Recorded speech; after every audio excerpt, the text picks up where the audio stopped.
Bismillahirrahmanirrahim. Assalamualaikum warahmatullahi wabarakatuh. Berjumpa lagi dengan saya Pak Tarno dalam pelajaran kimia SMA kelas 11. Kita bahas laju reaksi bagian yang keempat, yaitu faktor-faktor yang mempengaruhi laju reaksi. Ini kita berikan soal dan pembahasannya. Nomor 1, sebutkan cara-cara yang dapat ditempuh untuk meningkatkan laju reaksi dari reaksi di bawah ini. Berikan pula alasan singkat mengapa cara tersebut dapat meningkatkan laju reaksi berdasarkan teori tumbukan. A. MgS ditambah HCl aki menjadi MgCl2 aki ditambah H2 gas. Jadi di sini magnesium solid padat, hasilnya larutan. Jadi dalam hal ini maka reaksi bisa diperbesar dengan menambah konsentrasi HCl. Kalau konsentrasinya bertambah maka laju reaksinya juga akan bertambah. Yang kedua, memperkecil ukuran partikel Mg. Jadi Mg padatan ini partikelnya dikecilkan. Dengan partikelnya kecil maka luas bidang sentuhnya besar.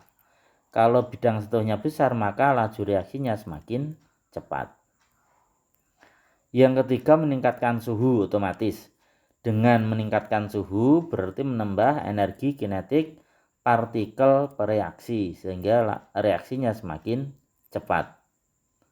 Terakhir, dengan menambahkan katalis, karena katalis akan menurunkan energi aktivasi sehingga reaksi berlangsung lebih cepat. Dalam reaksi A ini memperbesar tekanan dan volume tidak termasuk karena dalam hal ini bentuknya padatan dan larutan. Kita lihat yang B. NH3 gas ditambah O2 gas menjadi NO gas ditambah H2O gas. Karena bentuknya gas, fasenya gas, maka tekanan berpengaruh. Makin besar tekanan, maka laju reaksi semakin cepat. Karena ruang gerak partikelnya menjadi kecil, sehingga sering terjadi tabrakan.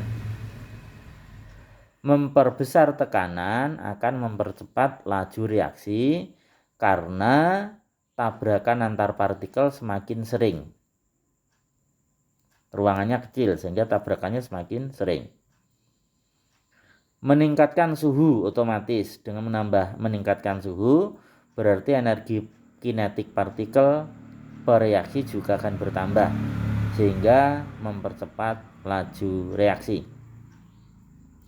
Menggunakan katalis otomatis akan mempercepat laju reaksi karena katalis dapat menurunkan energi aktivasi. Yang perlu dicatat bahwa jika fasenya gas, tekanan dan volume berpengaruh. Tapi jika fasenya solid dan aqua, larutan, maka tekanan dan volume tidak berpengaruh terhadap laju reaksi. Oke, suhu dan laju reaksi hubungannya. Umumnya laju reaksi akan meningkat jika suhunya dinaikkan. Hubungan laju reaksi dengan kenaikan suhu dituliskan V2 sama dengan V1 dikalikan N pangkat T2 min T1 per delta T. V2 adalah laju reaksi pada saat suhu T2.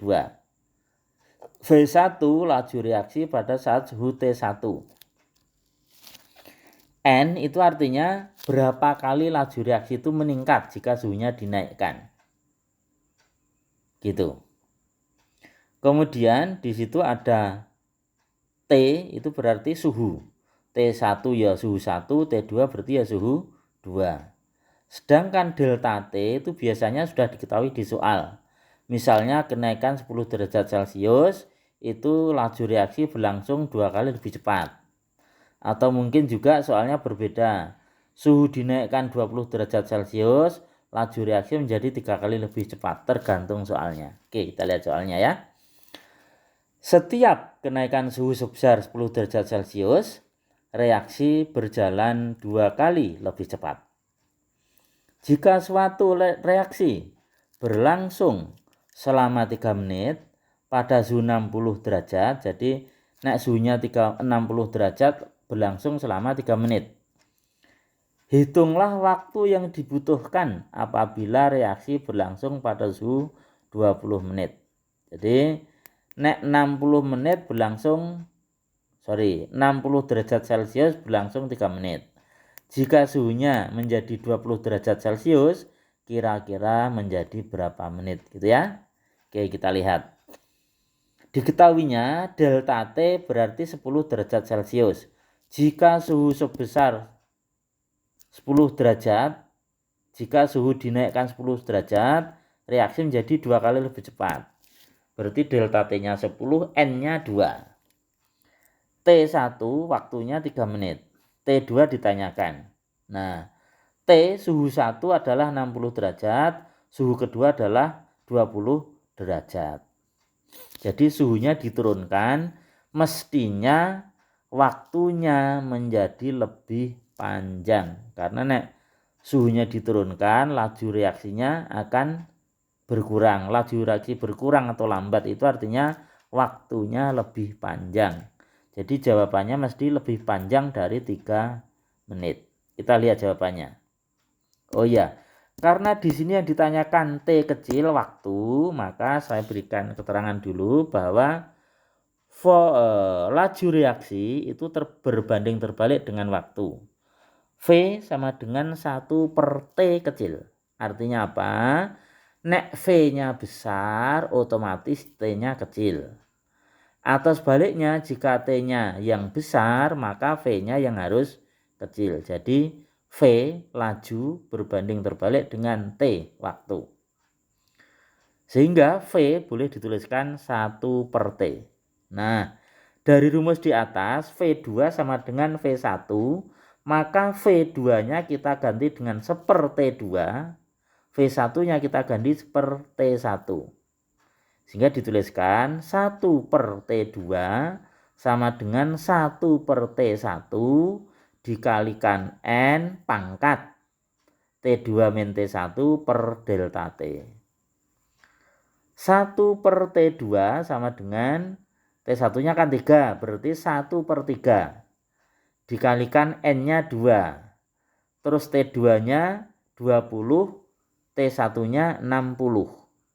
Per 10. Delta T-nya kan 10. Nah, 10 min 60 berarti 40. 20 min 60 berarti min 40. Min 40 dibagi 10 ketemunya min 4. Min 40 dibagi 10 ketemunya min 4. Sehingga bisa dituliskan 1 per T2 sama dengan 1 per 3 dikalikan 2 pangkat min 4. Oke, hitungan matematis lagi. 2 pangkat min 4 itu boleh dituliskan 1 per 2 pangkat 4. 1 per 2 pangkat 4. Nah, 2 pangkat 4 itu 16. Sehingga boleh dituliskan 1 per T2 sama dengan 1/3 kali 1 per 16. 1 per T2 sama dengan 1 per 48. Sehingga T2 sama dengan 48 menit. Bisa dipahami? Oke, jadi ini kesimpulannya begini. Jika suhunya 60 derajat, reaksi berlangsung selama 3 menit. Maka jika suhunya diturunkan menjadi 20 derajat, reaksi berlangsung selama 48 menit. Secara logika benar, karena dengan suhunya turun, berarti reaksinya menjadi lebih lambat. Kalau lambat, waktunya menjadi lebih lama. Oke. Demikianlah pembahasan untuk kali ini. Terima kasih atas perhatiannya. Mudah-mudahan bisa difahami dan bermanfaat. Assalamualaikum warahmatullahi wabarakatuh.